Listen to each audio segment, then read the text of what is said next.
All right, welcome to the KissFAQ feedback loop. It's my opportunity to respond to some of the comments left on the videos that the KissFAQ has posted in the past week, and also dig into some of the forum comments on those posts, which a lot of people don't get to see. First, a little bit of news. I got my copy of Kiss Destroys Anaheim. I'm not going to do an unboxing because Ken's going to do one for his vinyl minutes, but I've had this on repeat since it arrived, and oh my goodness, I'm absolutely flabbergasted. Again, Ken will talk about the packaging for, I think he's getting the Japanese SHM with the poster and the picture disc. He'll talk about all the inserts and all the stuff in there, but just a overview is the packaging of both formats, the picture disc and the deluxe CD, is absolutely outstanding. 100% a home run in my view. All the liner notes, incredible, really add to the product. But most importantly, and the thing that I really care about, because I would probably quite happily have bought a high-res digital download of the release, is that it sounds absolutely amazing. I mean, obviously, as a bootleg collector and, recordings of, what is it, Independent Origin, I've enjoyed the Anaheim show for decades. Many fans have, going back to the very early bootleg days. Kiss Destroys Anaheim, again, one of the, I suppose, legendary bootleg titles. But it's like hearing it for the very first time again. What I like is that it's very much unaffected. They focused on doing a quality mix from those multi-tracks. They're not worrying about all of the sorts of elements that occur during a Kiss concert, and especially in those conditions at that moment in August 1976 when the original Anaheim Stadium show took place. It's got all that character. Again, you'll hear it for yourself and judge with your ears, but my ears are completely grinning. I'm absolutely, again, just blown away by how good this package, this release, this promotional campaign, and the effort that's gone into it. This is the sort of stuff that I'm really going to get off with in the future if Universal and Kiss are able to continue doing this sort of package and product with this methodology. Again, 100% home run. Congratulations to all those involved for doing such a stellar job that I think the majority of fans will hopefully appreciate. Time will tell. Again, I could be a complete outlier. All right, let's get into the posts from this week. Just going back to episode 650, where we refocused in on refocusing in on Vinnie Vincent's Invasion, released in 1986. A couple of things that we really didn't talk about during the episode was a pretty important thing, and it's on me for not putting it in, my notes, because I did have quite a few. 1986. That's the year. I mean, we talked about what should Kiss have done during that year that they basically took off to prepare for Ron Nevison and Crazy Nights. That was the gap year. Vinnie Vincent was able to take advantage of that, or timing worked out that he released, his solo album, Invasion, during 1986 when Kiss is off the road and their visibility has dropped somewhat. Same with Mark St. John and White Tiger. You get two albums, regardless of the quality or what you think about them subjectively. Two albums filled the gap that Kiss had left for fans. So that makes both of them a good thing from that perspective, not necessarily from the listening experience, because at least for White Tiger, I am not a huge fan and never have been of that. And as you can tell from the episode, if you watched it, there were only, certain songs that really I like or still like on the Vinnie Vincent Invasion album as such. But another thing that I did forget to mention that was kind of, I was rushing at the end there to try and get that last little bit of multimedia in at the end of the show. I forgot something, and I apologize. So here you go. How does the Vinnie Vincent Invasion ranking by the panel during the episode rank up against some of the other albums that we've ranked in a similar way? Now, each one is unto itself, and doing a direct comparison between albums is generally pointless. It's just, out of 30 points, how close does it get to 30 points when we do our scoring and I do the math, if I do it right, of course. no guarantees there. So I'm only going to compare the Vinnie Vincent result to the one that matters, Animalize.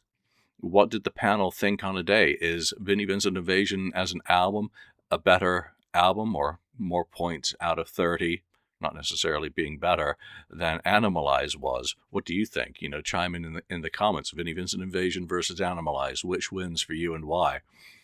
So Vinnie Vincent Invasion came out with a cumulative score of 19.18. Oh, the end of the war.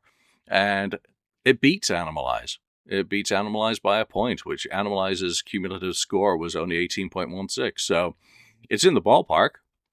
It's equivalent to Animalize in that sense. It's nowhere near as dire as our overall feelings towards something like Hot in the Shade. It's comparable with Unmasked. So a very interesting result from that perspective, looking it through the prism. Again, it doesn't matter a damn. Let's get into some of the comments from the episode. I'm going to start on the FAQ today because there were a few that I did want to just go through.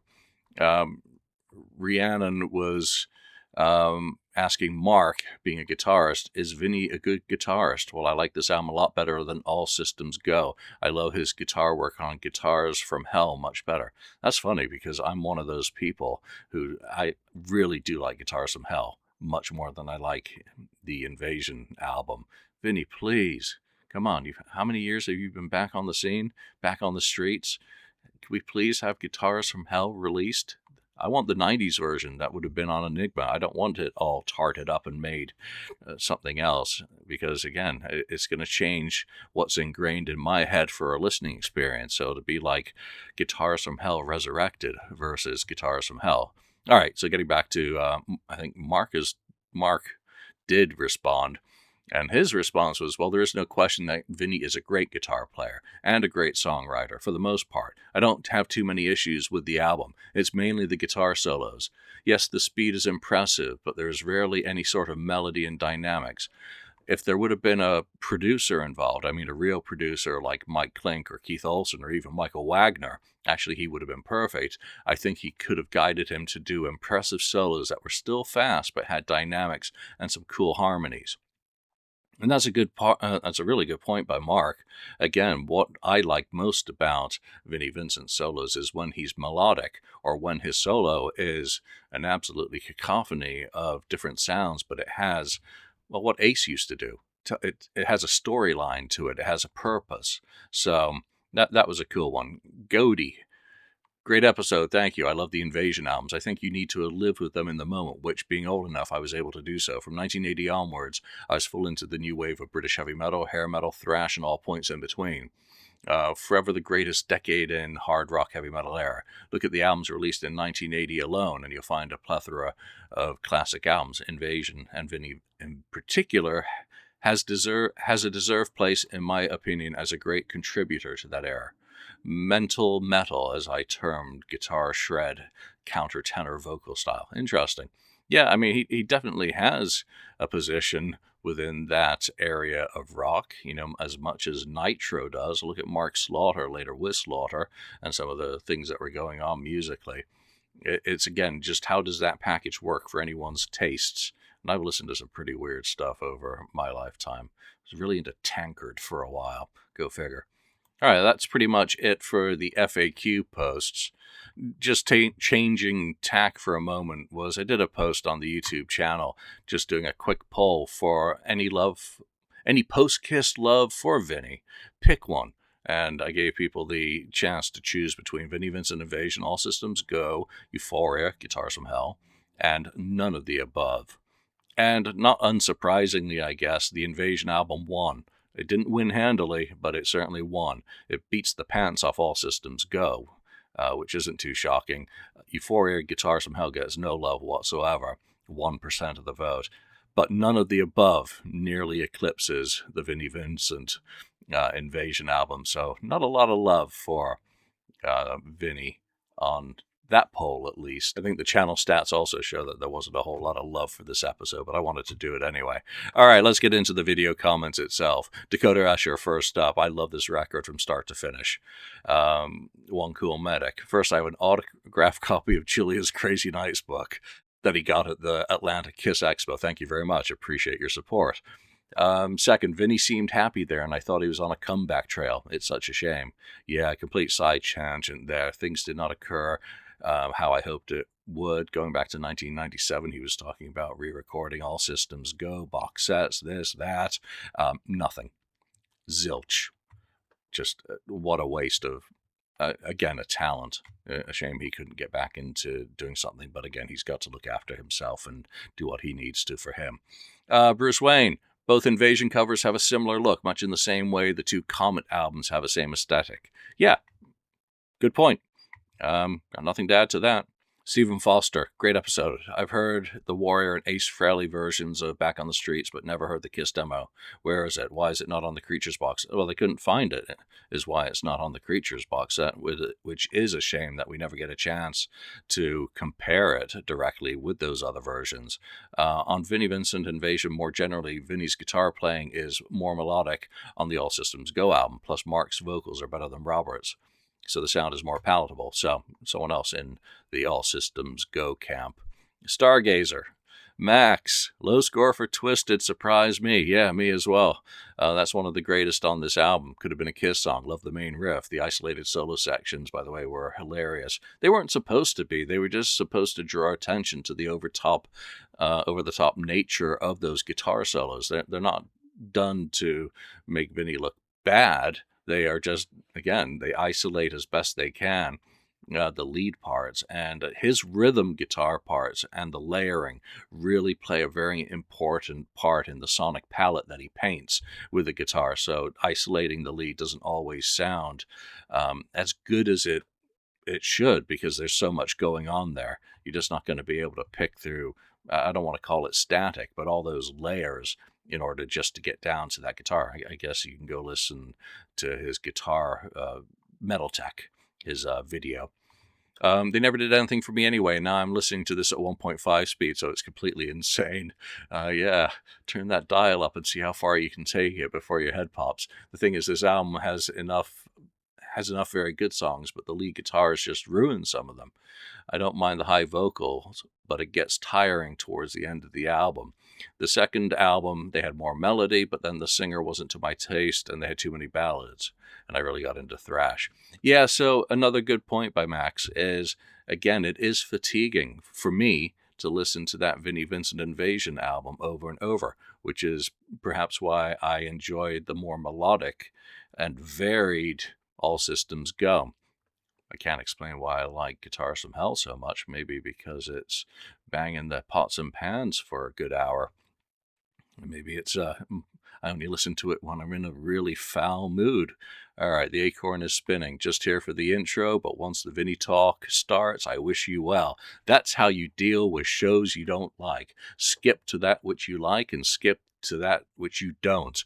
There's a play button, there's a pause button, there's a stop button, and there's also close the bloody browser and go outside and play in the grass. All right, Fido Flint. You guys have fully gasted my flabber in this episode. I assume most fans don't much like this album, but to rank No Substitute dead last, along with Back on the Streets, it's the only song on the album that provides an antidote, or at least a sorbet, to all the excesses you disdain. Very good point. Again, there is a little bit of fluctuation, but to me, Substitute, or No Substitute, is just so bad, it's not a good substitute. It's kind of like replacing an enema with a root canal. Let's be honest, this album is supposed to be obnoxious. Besides, it was Vinnie's fault that my friend Kevin and I got backstage to meet him. All right, cool side story. Supposed to be obnoxious. Yeah, I guess it is. It's supposed to be him unleashed. His line was that he was being held back by Kiss, and here he's not being held back by anyone. And therein, to me, lies the problem. Kenneth Butler, why are we wasting an hour on this lower? Really? On this? Okay, the punctuation didn't quite come through there. Well, why are you wasting 50 seconds or 10 seconds typing that? Just press skip and move on. Come back next week. Maybe we'll have something that you enjoy. Joseph Kiss Sr., I really enjoyed this deep dive. There is some good material on the sound, but as you guys pointed out, the over-the-top interchangeable solos and lead guitar tone makes it a tough listen. It is interesting to think about what Animalize might have been if Vinnie had stayed in the band. I'm sure Meredith in Department B listened to every second of this episode. Hi, Vinnie. That LP was Fingernails on the Stereo Chalkboard, and that's about defunct talking, not me. Though, some of them certainly are. Workman. In my opinion, the Warrior versions of many of the Vinnie Vincent Invasion songs are great. Here, Here, Here. The Warrior was outstanding because it still had that melodic sense to it. But again, he progressed, he moved on, he had a direction that he wanted to go. Getting back to Workman's comment, I love the songs. Vinnie voice sounds kind of sounds like Gene sometimes, and his melodic solos on those demos. Vinnie Vincent